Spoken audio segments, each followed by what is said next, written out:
Hello, friends. It's the Cinemondo podcast. We have a trailer to talk about. Blumhouse has releases. We usually like to kind of do a little shout out and take a look at their teasers or their trailers. And this is a film that's coming out March 28th. It's a Blumhouse, Jason Blum producing. And it's directed by Jaume Collet-Serra, who has done a lot of films. The latest was Carry On, which was kind of a big Netflix hit. Yeah. He also did House of Wax and Orphan and some Liam Neeson sort of thrillers. So he's a director that's a lot of work. But here's going into the world of horror. This film stars Danielle Deadwyler, who was really good in Carry On. She played the cop. Station 11. Station 11, yep. And she's an interesting actress. So the film is called The Woman in the Yard. Ooh, sounds creepy. Oh, Burk Saul's book, 100 movies, Cinemondo Volume 1. It puts pressure on Kathy and I to write our own beautiful book. But this is really a great book because not only does it review or talk about why Burk likes these films, a lot of them are films we know and we've watched, but it's always great to read a different person's perspective of what they think about a certain film, because Burk brings a lot of interesting insight into why he likes this film, and they go, oh, that's something, and maybe it makes you want to rewatch the film. Or there's films here that you've never seen. So it's on Amazon. I highly recommend it. It's a great read, and you don't have to read the whole thing cover to cover. I mean, what did he say about The Shining? What did he say about Police Academy 4? Well, he didn't talk about that one. I just like having a list of like someone's favorite or best movies. Just a lot of times I've missed things, and I like seeing a list. So it's really helpful if you want to see some new things and expand your movie repertoire. That sounds interesting. I'll have to check that out. Yeah, you need to check that out. He looks just like you. It's weird how much it's really cool. It's got the Cinemondo vibe, and I love it. So check it out. Thanks, Mark. Check it out, you guys. Support the It was fun to write it. I I wrote it during the writer's strike, so I had a whole lot of time, and I really wanted to get my mind off of how horrible the writer's strike was. And hopefully none of that sort of dark vibe comes through in it, because it really is just the movies that I like and why I like them, sort of. And there's a little bit of stuff in there about my life in the industry and all that, and how that applies to my love of movies and how it doesn't apply to it in some ways. Like, you would think that if I worked in movies, maybe I wouldn't like movies as much anymore or whatever, because it's work, but it's kind of a, like, why I like what I like book. That's always makes it personal. Like it. Yeah. I love reading about why people like movies, because if you love movies, then you want to get everybody's perspective. So check it out. Yeah. Thanks for bringing it up, Mark. Really cool stuff. You can get it on Amazon and other places where fine books are sold, I guess. No, maybe just Amazon. Never mind. It's just Amazon. Just Amazon. Amazon. Hey, going back to this film, I just want to let you know that the cinematographer is Paweł Pogorzelski, who works with Ari Aster. He did Hereditary, Midsommar, and so cool kind of guy that knows what he's doing. So I think the cinematographer is probably almost as important as the director. Like, I know the director is kind of in charge of getting the cinematographer and making his vision come to life, but at the same time, I think as a good cinematographer can even make it even better than any director could even envision, So I like to give credit to cinematographers because they can elevate a project like nobody's business. So all the crew of a film contributes something that's super valuable, and the cinematographer is a lot of times, like you said, they're like they're the eyes of the movie. They're our eyes. They're how you see the film, and editors also are unbelievably important and things like that. But it's good to know that, directors, very important, but the cinematographer and the editor, major, the writer, major, the actors, all these people that make the movies, the props, the graphics, the design. Yeah. It'll be interesting to see if we can kind of recognize the cinematographer's kind of style when we see this trailer, if there's like any kind of giveaway, because he is Hereditary and Midsommar were very different, but they still had a a really cool visual sense. Like he was able to bring you into ground level on things, but make it seem huge at the same time. So that's like a really hard thing to do. And we've talked so much about Hereditary, and there's so many visual ideas in that with editing and how the camera forces you to confront certain things. That's right. And one thing that I didn't notice the first couple times I saw it was something that Mark pointed out, where there's an exterior establishing shot of the house, and you can see vapor and coming out of and you can hear somebody breathing. So just a subtle little thing that I missed. And you wonder, was that the director? Was that the cinematographer? Whose visual idea was that? Interesting. Oh, that's cool. Now I want to watch it again. Even that movie's rough, man. It's a great. It's really easy. It's a great film, though. It's a great film. Is. Oh, and the miniatures, the way the miniatures are filmed, the way the movie starts, where it opens on the son's bedroom as in a miniature form, and then it becomes real. It's really good. A lot of cinematography going on in that film. Now I'm excited about this one. And Midsummer too. Remember all the hallucinations that were swirling and churning? Yeah, so good. All right. Are we ready? Trailer for The Woman in the Yard. Okay. All right, here we go. And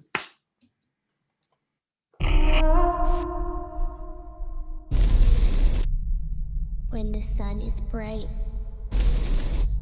and the wind is still, she comes to you like a sudden chill.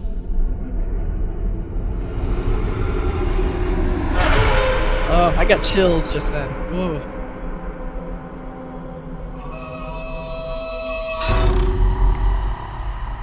Draped in black from head to toe. How she got there, you'll never know.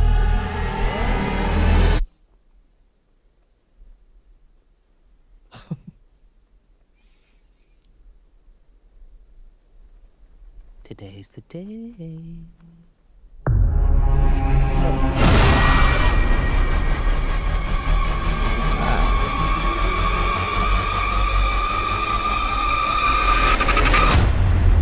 Cool logo. Today's the day. Today's the day. Ooh. I love the little wind chimes. For some reason that was just really eerie to me. Ooh. Yeah. Ooh, chills. I love too, like when they show this and for a trailer, it's a big deal when you have, especially a clip trailer. They just held on that for kind of a long time. Yeah. Just that visual just held on. I hope in the movie they really just sit on it, because the longer you look at it, the creepier it gets. Like you start getting kind of uncomfortable. Like, why do they keep showing this? And oddly, it's in broad daylight. They're not trying to make the scary, foggy darkness yard and the blue lights in the background. It's like she's just right there in the sunshine in the middle of the day when the kids are outside, and it's like, what the hell? And it's that's a good point. Yeah, it's Midsummer. Like Midsummer is all these bright, beautiful colors. Sunlight so big in Midsummer. It's scarier because, you can relate to being like looking out your backyard or something, and if there's something that's not supposed to be there, that's really weird. As opposed to like it's at night when something can be there because it's what we're used to. Like it's a little creepier at night, but something in the middle of the daytime on a beautiful sunny day, on a farm or something. It's just what's that? So that's creepy. That was the creepiest part of the trailer. Once they get into the clips of stuff and things, it's like it takes away from to me sort of the allure of the film. Yeah, but I guess they got to throw it in there again. Going back to trailers, too much. Exactly. And I felt like too the voice that sounded like Carol Ann and the Poltergeist. They're here. That kind of. It reminds me too much of the voice at the end of the Haunted Mansion ride at Disneyland, where it was like, hurry back. And it's supposed to be sort of like scary. But to me, it was like, oh no, don't talk. Just be vague and be mysterious. And then maybe I thought when they were holding on it at that one shot, it was going to sort of blend into the background somehow to the effect of maybe the person saying, wait a minute, did I see that there, or was it just the dark? That to me is scarier, where it's not so clear and not so obvious and doesn't have a voice and isn't doing something overtly horror-ish, like showing you bloody hands and saying something scary. The time has come. I don't know. It kind of lost me there for Well, the thing I liked about that is that first, like you were talking about the blue sky, and then you can imagine right now, you look out and there's a person sitting in a chair in your yard, the shroud like that, just sitting. Yeah. You know, what are they doing in here? And they don't move. They just sit there and they look. Like there's that staticness of it, right? And it's real. They're sitting there. I think her voice going, "Today's the day." I think all of this seems to be going against what you're expecting. Like you want the voice to go, "It's all time." You're expecting like the scary voice to say, "It's time." And then, the way she just kind of unfolded her hands a very elegant way and they just had blood on them.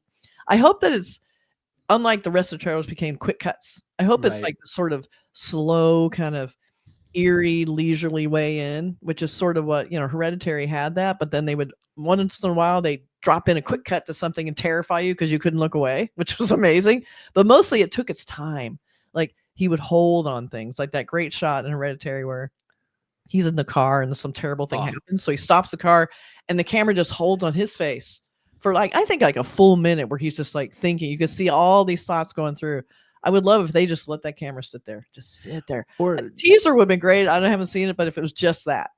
Nothing else. That shot that we were talking about that Mark pointed out to me was so subtle that I'm usually pretty observant, but Mark noticed this before I did, and I watched it again, and I'm like, holy crap, that's the scariest part of the film almost.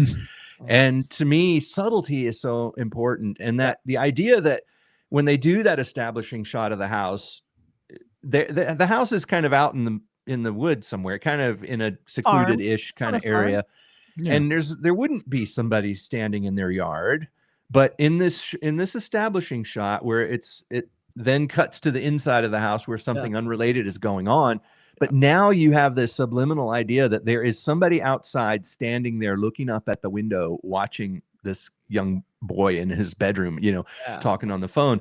But the idea that they didn't show you the person in the yard, they didn't show a clear person looking and being ominous and saying, I've come for you, it was there, but it wasn't and that's what I think is missing from some horror films is the subtlety, the elegance, the sort of slow burn that things like Hereditary that Ari Aster seems so good at that. But then he'll throw in something that just puts your face right in it, that rubs your nose right in the horror, like in a cut. One cut will take you to this unbearably horrible shot, and you cannot look away. You don't have time. He lulls you into something, a false sense of security, as they say. But I think I'm holding out hope that the movie can retain that. Eventually there's going to be action and stuff that's going to happen. Maybe that's the last 3 minutes of the movie. Who knows? We'll see. I know. But it looked good. I think, the cinematographer had a great vibe and feel for, some of those establishing shots were really cool. It's like, okay, you can get you into that sense of being out in the middle of kind of a quiet farmland somewhere, wherever this might be, the Midwest or something. So, I know. I wish it had just been the first part and not the stuff at the end, like the jingling, the beautiful area. All of a sudden, the camera's just holding on her, and you hear the voiceover and they show all the rural settings of someone doing that poem or whatever it was, and then you just land on her, and then it kind of fades. That's away. It. That would be great. It'd be like, I'm in. Yeah. What the hell is that? But and even I could have lived with at the end the hands unfolded with blood on. That could be fine if you wanted to give a little stinger on it. But and also like some. Great the idea that in a horror film, in the context of this being a horror film, a rural kind of isolation horror, it seems like maybe these people are far away from, they can't just go jump in the car or call the police and the police will be there in 1 minute, But the idea that there is a person in your front yard. My first instinct wouldn't be that this is supernatural. It would be like, oh, this is a neighbor, some kind of a crazy neighbor. And your first reaction might not be to have oh my God, your first reaction might be like, hello, hi, and you walk over to the person and see what, you all right? Everything okay? Because in reality, we might see things like that. I mean, a person wearing a black thing out in the sunlight, maybe she's old and, I was somewhere recently where a woman came into a very, very old woman came walking into a yard of a house that I was staying at in a place that I was traveling to. And I didn't know who she was, but she's this very gaunt woman walking very slowly towards me across this yard. And she was wearing these sunglasses, and she had a mask on and a hat, and she was walking towards me. And in a horror movie, I remember thinking in a horror movie that would be kind of scary, but it was actually just an old lady from across the street. And right when I looked at her, it kind of took me by surprise for a second, but then she was like, "Hi," and it was like, "Oh, hi. You must be so-and-so." She's like, "Yeah, how are you doing? I haven't seen you in a long time." Like, "Oh, yeah, how are you?" Now, Burk, we wanted that story to end with her coming at you with a knife at the very last second. I know, but you know what I mean? In the context of a horror film, it's like we're shown that this is a scary thing, but in reality, it might not. Your first reaction, if you're out on a farm somewhere, is like, "Oh, who's that? Is she okay?" I guess she's like a neighbor that walks around and she has to wear this because of the sunlight and whatever, you know what I mean?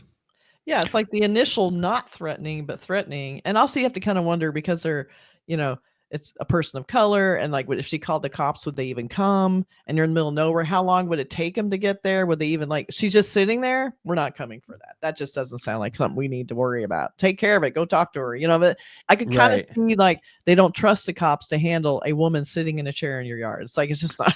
So I can see them being a little distrustful. But I don't know, but I can see it. If there maybe had been one little beat in there where somebody sees her at first and it's like, "Hello?" Unless they somehow read whatever this woman in the yard story, and then all of a sudden they see it. So maybe it's like, "Oh my God, is that what we read somehow?" Then I would be even more suspicious, though. I'd be suspicious that my neighbor is messing with me. Right. They heard that rhyme too. There are no neighbors. They're on a farm in the middle of nowhere. Ooh. Yeah. That was also, it had a really cool visual. I love and speaking of that, let's look at the poster because I just love that visual of her. Like that's just a great shot. It's just the weird contrast of her with the shroud on in the middle of this beautiful farmland. In the daylight. Yeah, in the daylight. I love how it almost looks statuesque. It almost looks like she's a carving or something, and the chair is very ornate. Right. And like Victorian looking. There's just a lot of cool stuff in this. And it's almost like she's coming. Yeah, the grass is sort of like blending into her dress, at the bottom there. So it's almost like she's coming out of there or something. So it's in general, I love movies like this, though. I mean, it's a simple idea. It seems like a simple idea of just a manifestation of some sort of a strangeness, visual strangeness, and I do like the idea of that they stayed away from it, the haunting blue lights at night with the fog machine. Four color, right? Yeah. Four color, just a little bit of a dramatic gray sky.